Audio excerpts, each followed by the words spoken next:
ঢাকার কেন্দ্রীয় শহীদ মিনারে ভাষা সৈনিক ও কবি আহমদ রফিকের মরদেহে শেষ শ্রদ্ধা জানিয়েছেন সর্বস্তরের মানুষ।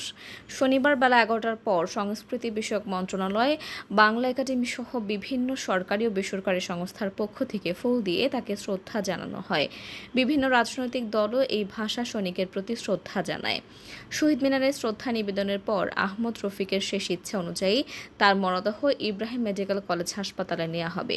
এই ভাষা সৈনিকের নামে গড়ে ওঠা রফিক ফাউন্ডেশন জানায়, আহমদ রফিকের কফিন শোভাযাত্রার মাধ্যমে ওই হাসপাতালে নেওয়া হবে। মেডিকেল শিক্ষার্থীদের প্রশিক্ষণ ও গবেষণার জন্য আহমদ রফিক তার মরণোত্তর দেহ দান করে গেছেন।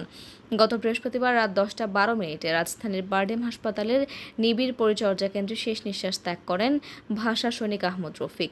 ডায়াবেটিস, উচ্চ রক্তচাপ, ক্রনিক কিডনি ফেলিওর, অ্যালঝেইমার্স রোগ, পার্কিনসন্স রোগ, ইলেকট্রোলাইটিস ইমব্যালেন্স, বেডশোর ফুসফুসের সংক্রমণে ভুগছিলেন তিনি।